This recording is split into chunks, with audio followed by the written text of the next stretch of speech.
नमस्कार। IND24 के खास कार्यक्रम द वीक ऑफ शो में आप सभी का स्वागत है। मैं हूं आपके साथ जया वाजपेयी, जहां द वीक ऑफ शो में हम बात करेंगे हफ्ते भर की बड़ी राजनीतिक खबरों पर। तो चलिए शुरू करते हैं the week of show.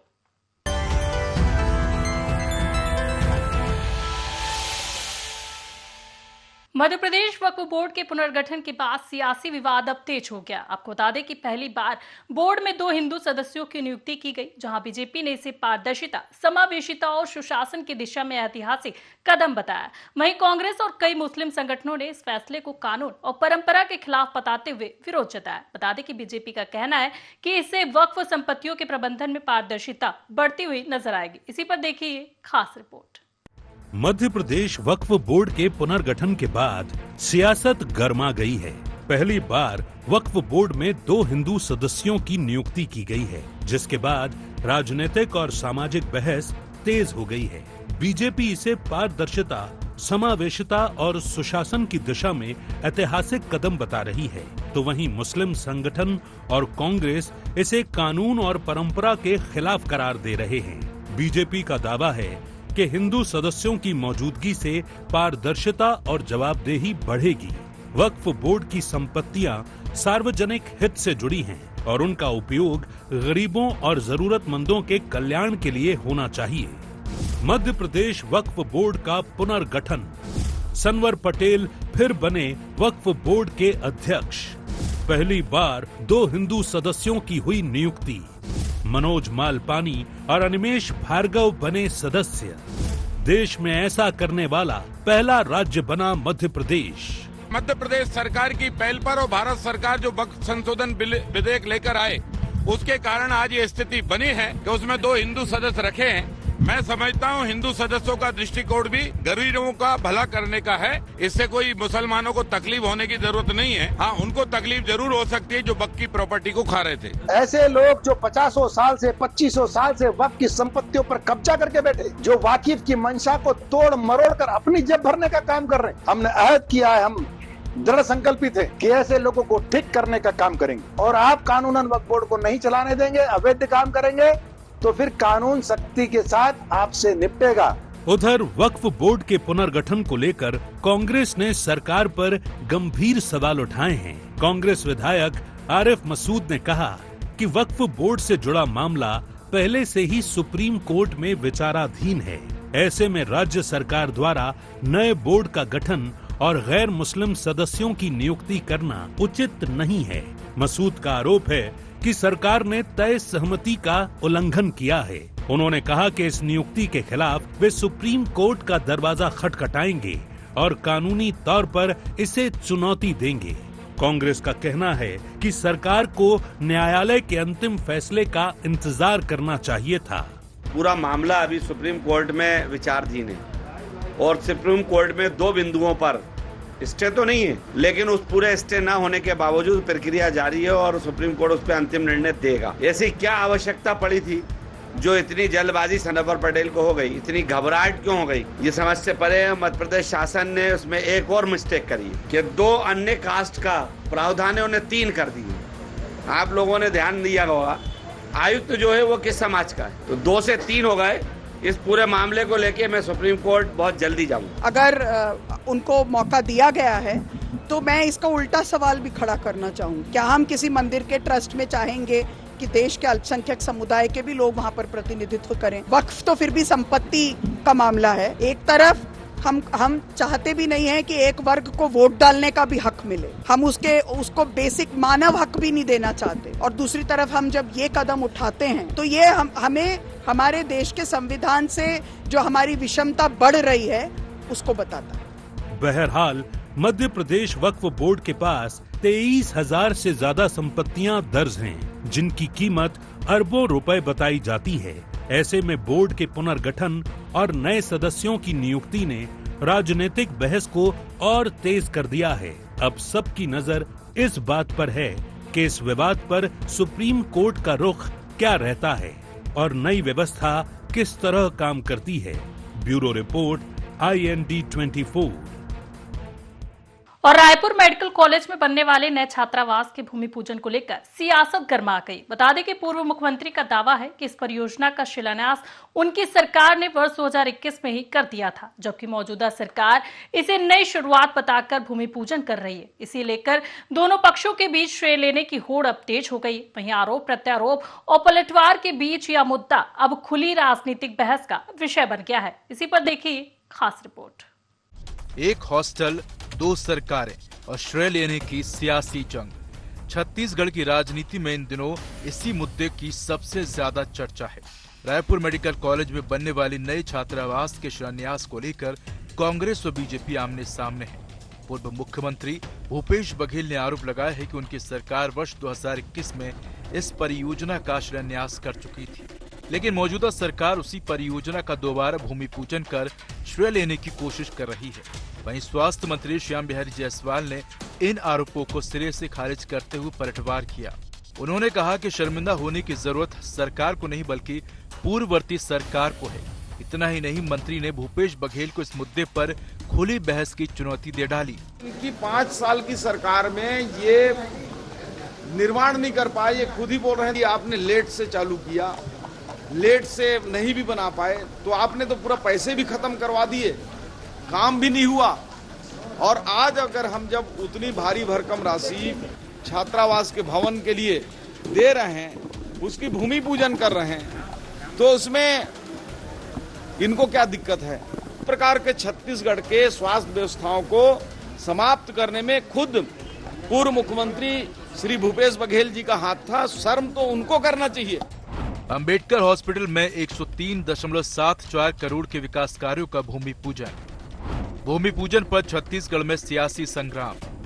Bhupesh का दावा 2021 में हो चुका था शिलान्यास। क्रेडिट लेने के लिए दोबारा हुआ भूमि पूजन।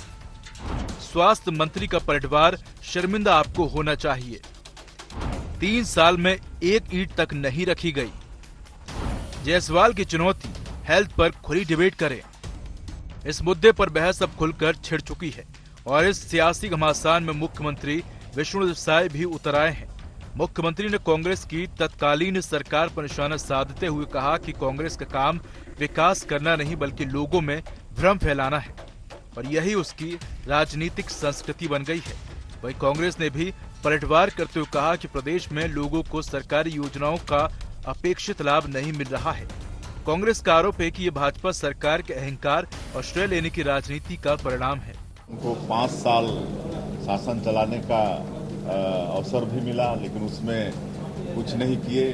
तो ये तो कांग्रेस की प्रवृत्ति है, करना धरना कुछ नहीं और खाली मतलब गलतफहमी में लोगों को डालना ही उनकी संस्कृति। ये भाषा दम्भ की भाषा है, घमंड की भाषा है, अपनी उपलब्धियों को बताए, लेकिन हकीकत में धरातल में तो हम लोग सब देख रहे हैं ना।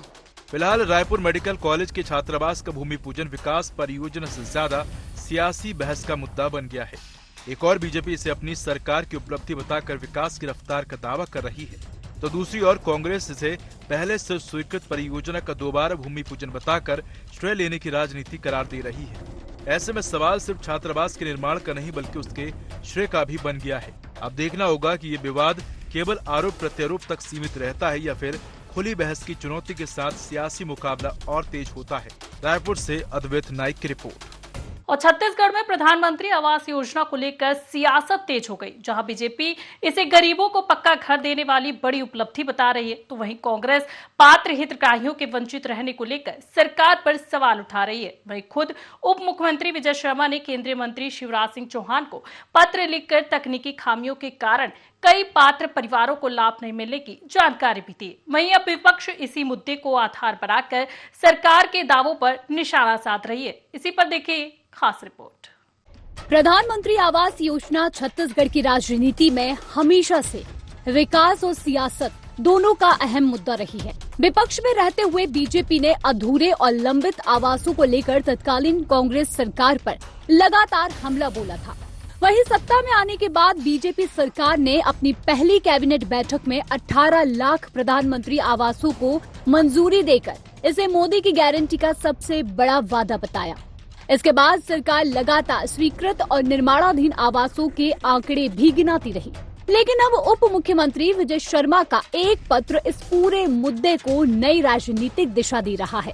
केंद्रीय मंत्री शिवराज सिंह चौहान को भेजे गए पत्र में स्वीकार किया गया है कि आवास प्लस 2.0 सर्वे के दौरान तकनीकी और व्यवहारिक खामियों के कारण कई पात्र परिवार पोर्टल पर दर्ज ही नहीं हो सके हैं। अभी तक हमने 11 लाख आवास पूर्ण कर लिए हैं। अनेक और आवास हैं, लाखों आवास हैं जिनको अभी बनाया जा रहा है। पहले सूची बनी, टेक्निकल आधार पर कुछ रिजेक्शन होते हैं, शेष सूची का वाचन करके अंतिम स्वरूप सूची को दे दिया गया था। उसके बाद जो विषय आए उसमें ये कहा गया कि कुछ नाम जो गांव में पहुंचने चाहिए थे वो नहीं पहुंचे हैं और उसमें कुछ लोगों का पता चला कि वो बिल्कुल ही आवश्यक विषय हैं। तो उन विषयों को लेकर के मैंने माननीय केंद्रीय गृह मंत्री जी को, चूंकि केंद्रीय गृह मंत्री जी हमेशा, अभी दिल्ली में बैठक थी और उसमें बहुत स्पष्टता से उन्होंने कहा एक भी उचित पात्र हितग्राही छूटना नहीं चाहिए और इसलिए मैंने उनसे आग्रह किया है कि एक कोई प्रक्रिया हमको बता दी जाए ताकि हमारे आने वाले जितने भी लोग हैं जिनका नाम ग्राम सभा में नहीं पहुंच पाया है तो ग्राम सभाओं में पुनः हम उसका परीक्षण करवा सके। उसके लिए मैंने पत्र उनको लिखा है। पीएम आवास निर्माण में छत्तीसगढ़ की बड़ी उपलब्धि, 2.5 साल में 18 लाख स्वीकृत, 11 लाख आवास पूरे, हर दिन 1600 प्लस पीएम आवासों का निर्माण। 2025 और 26 में रिकॉर्ड 6 लाख आवास पूर्ण, 2011 सर्वे और आवास प्लस सूची का कार्य पूरा। मुख्यमंत्री ग्रामीण आवास योजना में 47,000 घर बने, 50,000 में 7,000 आवास नक्सल प्रभावित क्षेत्रों को मिले। पीएम जनमन योजना में 32,000 आवास स्वीकृत। सरकार का कहना है कि रिकॉर्ड मकान बन रहे हैं, लेकिन विपक्ष सरकार के दावों पर सवाल उठा रहा है। विपक्ष का ये कहना है कि अगर सब कुछ रिकॉर्ड पर था तो फिर रिकॉर्ड से गरीब बाहर कैसे हो गए। डिप्टी सीएम का यही पत्र अब कांग्रेस के लिए सियासी हथियार बन गया है। कांग्रेस का आरोप है कि सरकार पहले उपलब्धियों का ढोल पीटती रही और अब खुद मान रही है कि पात्र परिवार योजना से वंचित रह गए। कांग्रेस का ये कहना है कि पिछले समय तो देश में अव्वल आने की बात हो रही थी, आज पंचायत मंत्री को चिट्ठी लिखनी पड़ रही है।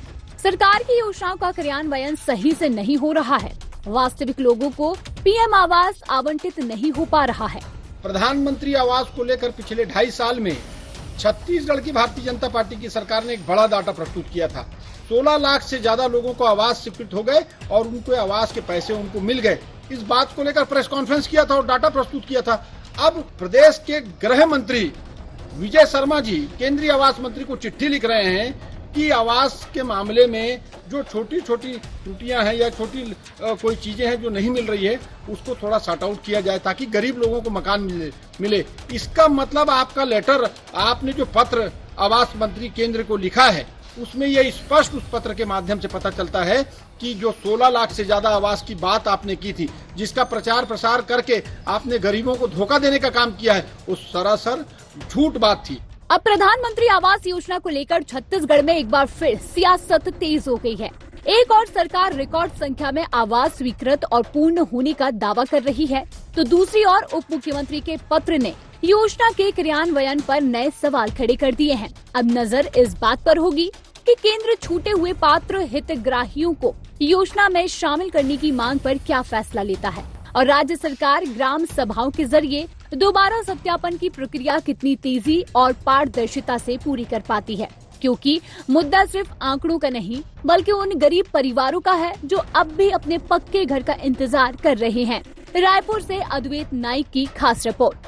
और मध्य प्रदेश में समान नागरिक संहिता को लेकर सियासी बहस तेज हो गई, जहां मुख्यमंत्री डॉक्टर मोहन यादव ने कहा है कि राज्य सरकार इसी महीने विधानसभा में यूसीसी लागू करने का प्रयास करेगी। साथ ही उनका कहना है कि एक देश में सभी नागरिकों के लिए समान कानून होना चाहिए। वहीं कांग्रेस ने इसे जनता के असली मुद्दों से ध्यान भटकाने की राजनीति बताया है। वहीं सरकार का दावा है कि यूसी से महिलाओं को न्याय मिलेगा और कानून व्यवस्था में समानता सुनिश्चित होगी। इसी पर देखिए खास रिपोर्ट। मध्य प्रदेश में समान नागरिक संहिता यानी यूसीसी को लेकर सियासत तेज हो गई है। मुख्यमंत्री डॉक्टर मोहन यादव ने एक बार फिर ऐलान किया है कि राज्य सरकार इसी महीने विधानसभा में यूसीसी लागू करने का प्रयास करेगी। मुख्यमंत्री ने कहा कि एक देश में अलग अलग समुदायों के लिए अलग अलग कानून नहीं होने चाहिए और एक देश एक विधान की भावना को मजबूत करने के लिए यूसीसी जरूरी है। हालांकि कांग्रेस इसे जनता के असल मुद्दों से ध्यान भटकाने की राजनीति करार दे रही है, तो वहीं सरकार का दावा है कि इससे महिलाओं को न्याय मिलेगा और कानून व्यवस्था में समानता आएगी। मध्य प्रदेश में यूसीसी पर तेज हुई सियासत। इसी महीने यूसीसी लाने का सीएम का ऐलान। एक देश एक विधान पर सरकार का जोर। महिलाओं के अधिकार और समान कानून का दावा। बीजेपी बता रही ऐतिहासिक कदम। हिंदू का कानून अलग, मुसलमान का कानून अलग क्यों होना चाहिए? हमारी मुस्लिम बहनाएं भी हमारी बहन है। किसी भी बहन का अगर कोई कारण से केवल छोटा शब्द बोल दो और वो छोड़ छुट्टी हो जाए, ये नहीं चलेगा। इसलिए बहनों के आत्मसम्मान के लिए जब एक देश, एक विधान, एक प्रधान, तो ये हमारे प्रदेश में भी एक कानून होना चाहिए कि नहीं होना चाहिए? कांग्रेस कुछ भी करे, इसी महीने कोशिश करेंगे विधानसभा में एक समान कानून मध्य प्रदेश में लग के रहेगा। मध्य प्रदेश में उधर कांग्रेस यूसीसी को लेकर बीजेपी पर हमलावर है। कांग्रेस प्रदेश अध्यक्ष जीतू पटवारी ने कहा कि यूसीसी राज्य का नहीं बल्कि केंद्र का विषय है। उन्होंने आरोप लगाया कि सरकार महंगाई, बेरोजगारी और गिरती अर्थव्यवस्था जैसे मुद्दों से जनता का ध्यान हटाने के लिए यूसीसी का मुद्दा उछाल रही है। कांग्रेस का ये भी कहना है कि सरकार को लोगों की आय बढ़ाने और आर्थिक चुनौतियों पर ध्यान देना चाहिए, न कि राजनीतिक एजेंडा चलाना चाहिए। यूसीसी को लेकर केंद्र का जुडिक्शन है। अखंड भारत की बात करने वाले को जो फंडामेंटल एक नागरिक का एक जैसा अधिकार का जब बात आती है तो राष्ट्रीय स्तर पर आती है, प्रादेशिक स्तर पर नहीं आती। एजेंडा है, मूर्ख बनाना है, उसके लिए यूसीसी लाना है। यूसीसी लाना है तो एजुकेशन में लेके आओ, सबकी एक जैसी शिक्षा हो, हम समर्थन करेंगे। 1.5 करोड़ से 2.25 करोड़ आदिवासी निवासरत है, उनके अपने संस्कार है, उनकी अपनी संस्कृति, उनके आचार है, विचार है, उन अधिकारों को कैसे इसमें एक्सेप्ट करेंगे? लड़ाई है। बहरहाल मध्य प्रदेश में यूसीसी को लेकर सियासी बहस अब और तेज होती दिखाई दे रही है। एक ओर बीजेपी इसे समान अधिकार, महिलाओं के सम्मान की दिशा में ऐतिहासिक कदम बता रही है, तो वहीं कांग्रेस इसे जनता के असली मुद्दों से ध्यान भटकाने वाला राजनीतिक एजेंडा करार दे रही है। ऐसे में अब देखने वाली बात ये होगी कि सरकार अपने दावे को कितनी जल्दी अमली जामा पहना पाती है। Bureau report, IND 24। और मध्य प्रदेश में ड्रग्स नेटवर्क मामले को लेकर सियासी घमासान अब तेज हो गया, जहां कांग्रेस प्रदेश अध्यक्ष जीतू पटवारी के भाई नाना पटवारी से पुलिस पूछताछ के बाद बीजेपी और कांग्रेस आमने सामने है। वहीं जीतू पटवारी ने इसे राजनीतिक बदले की कार्रवाई बताया। वहीं बीजेपी का कहना है कि कानून सभी के लिए समान है और जांच में नाम आने पर पूछताछ स्वाभाविक प्रक्रिया है। वहीं भाजपा ने दावा किया कि डॉक्टर मोहन यादव सरकार में अपराधियों के खिलाफ बिना किसी भेदभाव के कार्रवाई की जा रही है। इसी पर देखिए खास रिपोर्ट। मध्य प्रदेश में ड्रग्स केस को लेकर सियासत तेज हो गई है। कांग्रेस प्रदेश अध्यक्ष जीतू पटवारी के भाई नाना पटवारी से ड्रग्स नेटवर्क के मामले में पुलिस पूछताछ के बाद बीजेपी और कांग्रेस आमने सामने आ गई हैं। जीतू पटवारी ने पूरे घटनाक्रम को राजनीतिक बदले की कार्यवाही बताते हुए आरोप लगाया कि सरकार उनके परिवार और उन्हें निशाना बना रही है। वहीं बीजेपी का कहना है कि कानून सभी के लिए समान है और अगर किसी का नाम जांच में सामने आता है तो पूछताछ होना स्वाभाविक है। बीजेपी मीडिया प्रभारी आशीष अग्रवाल ने कहा कि नाना पटवारी पर पहले से कई आपराधिक मामले दर्ज हैं और जब ड्रग पेडलर्स ने पूछताछ में उनका नाम लिया तो पुलिस की कार्यवाही पूरी तरह से कानून के मुताबिक है। उन्होंने सवाल उठाया कि क्या किसी कांग्रेसी का भाई होने से कोई कानून से ऊपर हो जाता है। बीजेपी ने साफ कहा कि डॉक्टर मोहन यादव सरकार में अपराधी किसी भी कीमत पर बख्शे नहीं जाएंगे। ड्रग्स केस पर सियासी घमासान, नाना पटवारी से पुलिस की पूछताछ, ड्रग पेडलर्स के बयान के बाद कार्यवाही, जीतू पटवारी ने लगाए राजनीतिक बदले के आरोप। बीजेपी बोली कानून सबके लिए बराबर, जांच के बाद होगी आगे की कार्यवाही।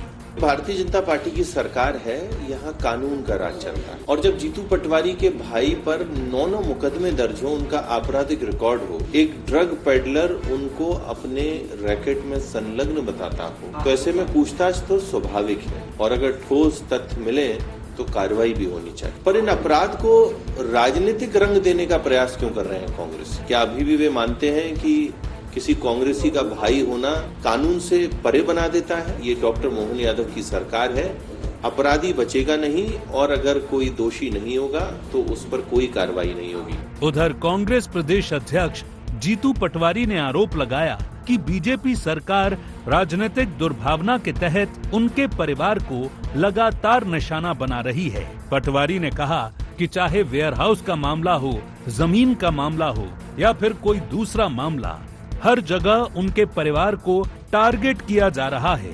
उन्होंने दावा किया कि उनके भाई का ड्रग्स मामले से कोई संबंध नहीं है और सरकार विपक्ष की आवाज दबाने के लिए एजेंसियों का इस्तेमाल कर रही है। किसी भी प्रकार का कहीं दूर दूर तक लेना देना कल के केस से मेरे छोटे भाई का नहीं था। पहला मेरे भाइयों पर गलत तरीके से एफआईआर की, जिसका आज तक चालान पेश नहीं हुआ। फिर मेरे पिताजी को, मुझे, मेरे परिवार को, हमारे आसपास के लोगों को नोटिस दिया इस बात का कि क्या आपने अवैध कॉलोनी काटी है। मेरे वेयर हाउस की घटना आप सबने देखी है। मैं तो सिर्फ इतना सरकार से, जिस तरीके से आपका जो कार्य व्यवहार हुआ है, ये मैसेज देता है कि दाल में कुछ काला है। बहरहाल ड्रग्स केस की जांच अपनी रफ्तार से आगे बढ़ रही है, लेकिन सियासी बयानबाजी उससे कहीं तेज है। बीजेपी इसे कानून के तहत हो रही कार्यवाही बता रही है, जबकि कांग्रेस राजनीतिक प्रतिशोध का आरोप लगा रही है।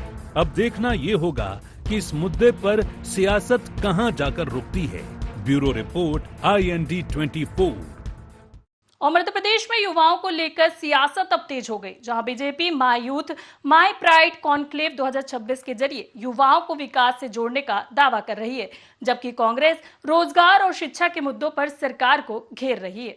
वहीं इंदौर में आयोजित कॉन्क्लेव में मुख्यमंत्री डॉक्टर मोहन यादव ने 2027 को युवा वर्ष बनाने का संकल्प दोहराया। बता दें कि इस दौरान युवाओं ने शिक्षा, स्टार्टअप, कौशल विकास, कृषि उद्योग, खेल और नवाचार जैसे विषयों पर सुझाव भी दिए और प्रदेश के विकास का रोड मैप तैयार करने पर चर्चा की है। वहीं इसी पर देखिए खास रिपोर्ट। मध्य प्रदेश में इन दिनों युवाओं को लेकर सियासत दिनों दिन तेज होती जा रही है। एक और BJP my youth my pride conclave 2026 के जरिए युवाओं को प्रदेश के विकास से जोड़ने का दावा कर रही है, तो वहीं दूसरी ओर कांग्रेस युवाओं के रोजगार और शिक्षा के मुद्दे पर सरकार को घेर रही है। इंदौर में आयोजित कॉन्क्लेव में मुख्यमंत्री डॉक्टर मोहन यादव ने युवाओं से संवाद करते हुए 2027 को युवा वर्ष बनाने का संकल्प दोहराया और कहा कि मध्य प्रदेश के विकास का रोड मैप युवाओं के विचारों से तैयार होगा। कॉन्क्लेव में शिक्षा, स्टार्टअप, कौशल विकास, कृषि, उद्योग, खेल और नवाचार जैसे विषयों पर युवाओं ने अपने सुझाव दिए। कार्यशालाओं में प्रदेश के विकास को लेकर संकल्प भी तैयार किए गए। इंदौर में my youth my pride conclave 2026, एक राज्य एक पीढ़ी एक संकल्प थीम पर आयोजन।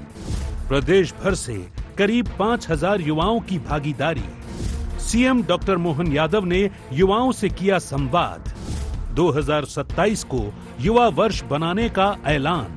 युवाओं के सुझावों से बनेगा विकास का रोड मैप। इंदौर में माँ हिल्या की नगरी में my youth my pride conclave 2026 में युवाओं के साथ विकसित मध्य प्रदेश के निर्माण का संकल्प का एक बड़ा कार्यक्रम संपन्न हुआ। अगला 2027 हम युवा वर्ष मनाने जा रहे हैं। ऐसे में देश के अंदर सबसे युवा आबादी दुनिया की कहीं है तो भारत में है। हमारे राज्य में भी 2 करोड़ से ज्यादा युवा है। ऐसे में युवाओं को आने वाले समय में अपने प्रदेश की दशा क्या हो, उनकी सहभागिता क्या हो, उनके आइडिया क्या हो, शासन की सभी योजनाओं को पक्ष रखते हुए उसमें क्या सुधार किया जाना चाहिए, किस प्रकार से आगे बढ़ना चाहिए। इंदौर से इस बात की शुरुआत की जा रही है कि 2027 के युवा वर्ष में किस किस प्रकार से युवाओं के सहयोग और सहभाग की कल्पना करें, उनके आइडिया लें और उसी आधार पर पूरे प्रदेश में संवाद करते हुए 2027 का पूरा वर्ष युवाओं को समर्पित किया जाएगा। उधर कांग्रेस युवाओं को लेकर बीजेपी पर तीखा हमला बोल रही है। कांग्रेस का कहना है कि सरकार युवाओं को बड़े बड़े सपने दिखाने और नारे देने में व्यस्त है, जबकि प्रदेश का युवा रोजगार के लिए भटक रहा है। यदि सरकार वास्तव में युवाओं के विचारों से प्रदेश का भविष्य बनाना चाहती है तो सबसे पहले रोजगार सृजित करे, शिक्षा की गुणवत्ता सुधारे और उद्योगों में निवेश बढ़ाए। कांग्रेस ने आरोप लगाया कि सरकार केवल घोषणाओं और वर्ष मनाने तक सीमित है, जबकि विकास के ठोस परिणाम जमीन पर दिखाई नहीं दे रहे। युवा मध्य प्रदेश के विचारों के लिए युवाओं को पहले रोजगार तो दो, उन्हें काम से तो लगाओ, तब तो बेचारे विचार देंगे। इंजीनियरिंग कॉलेज बंद हो रहे हैं, यूनिवर्सिटीज में डिपार्टमेंट बंद हो रहे हैं और युवाओं के विचारों से प्रदेश बनेगा। ये जो है इस तरह के नारेबाजी केवल करने के और देश प्रदेश को गुमराह करने, भ्रम फैलाने के, ये काम बंद करना चाहिए और सार्थक विकास की बात करनी चाहिए। युवाओं के आधार पर अगर ये प्रदेश को चलाना है तो पहले उनके लिए रोजगारों का सृजन करिए। बहरहाल युवा एमपी की राजनीति का नया केंद्र बन चुके हैं। बीजेपी विकास और भागीदारी के जरिए युवाओं का भरोसा जीतने की कोशिश कर रही है, जबकि कांग्रेस रोजगार, शिक्षा और महंगाई के मुद्दों पर सरकार को कटघरे में खड़ा कर रही है। ऐसे में अब सबकी नजरें यूथ पर हैं, क्योंकि मध्य प्रदेश की सियासत में उनका फैसला ही आने वाले दिनों की राजनीति की दिशा तय कर सकता है। Bureau report, IND 24। तो द वीक ऑफ शो में इतना ही। देखते रहिए IND 24। नमस्कार।